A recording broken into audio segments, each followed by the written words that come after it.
এই মুহূর্তে গুরুত্বপূর্ণ সব আপডেট ও বাংলা সংবাদ দেখতে আপনাকে স্বাগতম।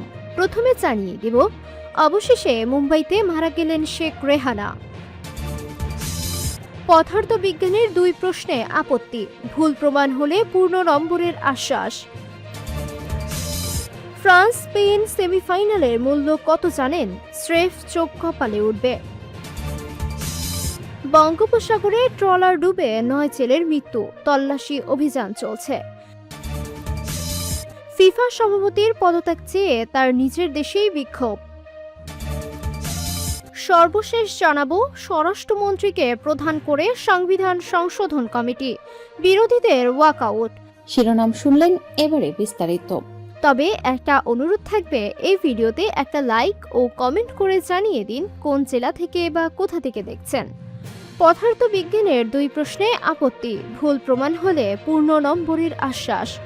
এইচএসসি পদার্থবিজ্ঞান পরীক্ষার সৃজনশীল অংশের 6 ও 7 নম্বর প্রশ্ন নিয়ে ওঠা অভিযোগ গুরুত্বের সঙ্গে পর্যালোচনা করছে বাংলাদেশ আন্তঃশিক্ষা বোর্ড সমন্বয় কমিটি। পর্যালোচনায় সংশ্লিষ্ট কোনো প্রশ্নে ত্রুটি বা অসঙ্গতি প্রমাণিত হলে প্রচলিত মূল্যায়ন নীতিমালা অনুযায়ী পরীক্ষার্থীদের স্বার্থ সম্পূর্ণভাবে সংরক্ষণ করা হবে। অর্থাৎ প্রশ্ন ভুল প্রমাণিত হলে শিক্ষার্থীরা পূর্ণ নম্বর পাবে।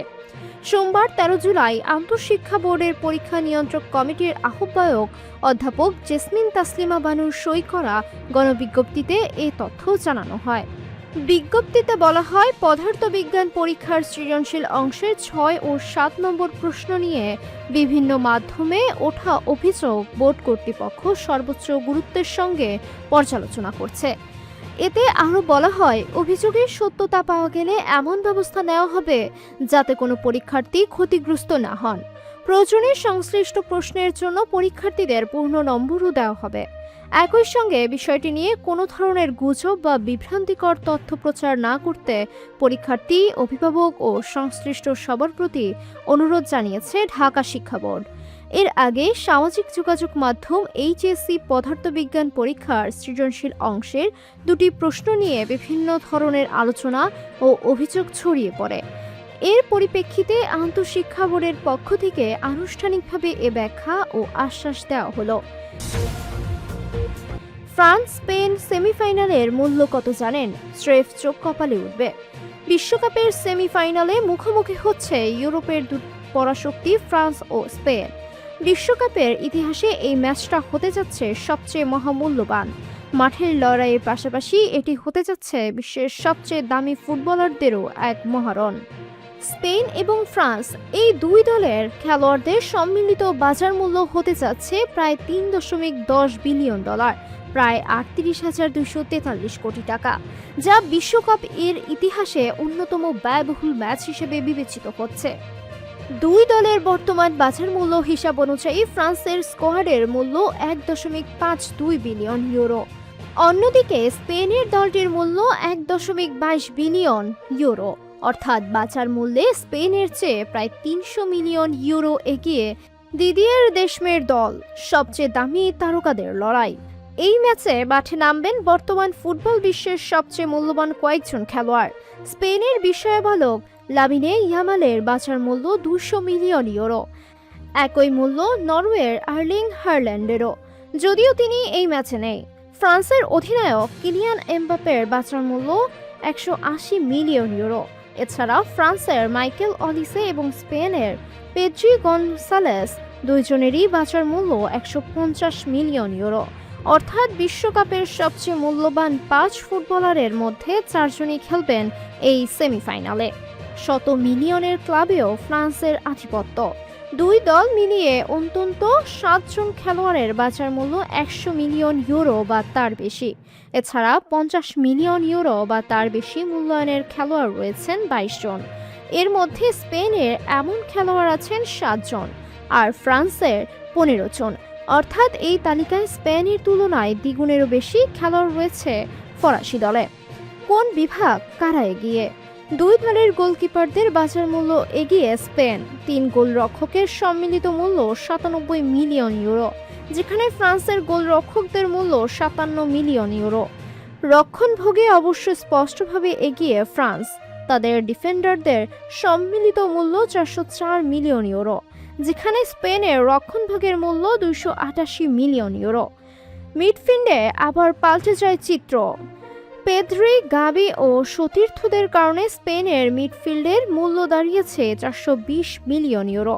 ফ্রান্সের মিডফিল্ডের মূল্য 312 মিলিয়ন ইউরো। আক্রমণ ভাগেই সবচেয়ে বড় ব্যবধান, সবচেয়ে বড় পার্থক্য দেখা যায় আক্রমণ ভাগে। যদিও বিশ্বের সবচেয়ে মূল্যবান খেলোয়াড়দের একজন লামিনে ইয়ামাল স্পেনের হয়ে খেলছেন, তবুও ফ্রান্সের ফরওয়ার্ড ও উইঙ্গারদের সম্মিলিত বাজার মূল্য 750 মিলিয়ন ইউরো। এই বিশাল মূল্যমানের কারণেই সামগ্রিকভাবে স্পেনের তুলনায় প্রায় 300 মিলিয়ন ইউরো বেশি দামি ফরাসি স্কোয়াড। ইতিহাসের সবচেয়ে দামি সেমিফাইনাল।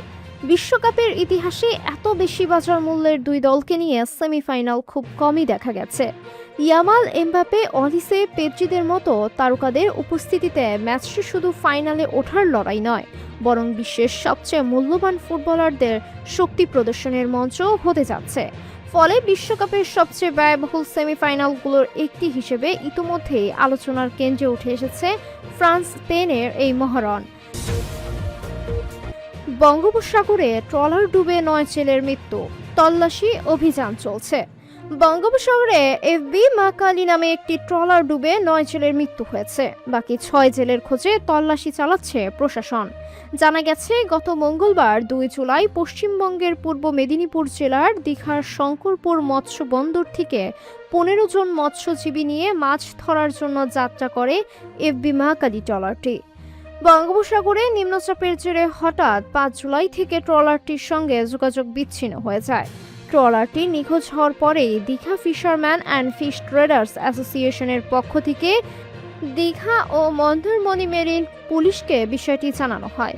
এরপরে শুরু হয় তল্লাশি ও উদ্ধার অভিযান। গত রোববার 12 জুলাই রাতে পশ্চিমবঙ্গের দক্ষিণ 24 পরগনা জেলার গোবর্ধনপুর থানার পুলিশ ও বন দফতর এবং ভারতীয় উপকূলরক্ষী বাহিনীর সদস্যরা বাঘের চরের কাছে ডুবে যাওয়া ট্রলারটি খুঁজে পায়। পরে সেই ট্রলারটি সীতারামপুরে আনা হয়।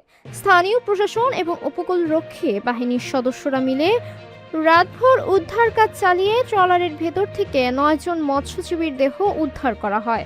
এই বিষয়ে মৎস্যজীবী ইউনিয়নের সম্পাদক সতীনাথ পাত্র জানান, এফবি মাকালি একটি ট্রলার 15 জন মৎস্যজীবীদের নিয়ে বকখালি থেকে গভীর সমুদ্রে গিয়েছিল। গভীর সমুদ্রের উত্তাল থাকায় কোনো রকমভাবে ট্রলারটিতে সমুদ্রের পানি উঠে যায় এবং নিখোঁজ হয়ে যায়। এরপর প্রশাসন সেই ট্রলারটি খুঁজে পেয়ে 9 জনের দেহ উদ্ধার করে। বাকিদের খোঁজ তল্লাশি চলছে। ফিফা সভাপতির পদত্যাগ চেয়ে তার নিজের দেশেই বিক্ষোভ। নানা কর্মকাণ্ডে সমালোচিত ফিফার সভাপতি জিয়ানি ইনফ্যান্তিনো, তার বিরুদ্ধে খোদ ফিফার ভেতরেই অসন্তোষ তৈরি হয়েছে। তবে নিজের দেশ সুইজারল্যান্ডেও ইনফ্যান্তিনো এমন চাপে পড়বেন নিশ্চয়ই ভাবেননি।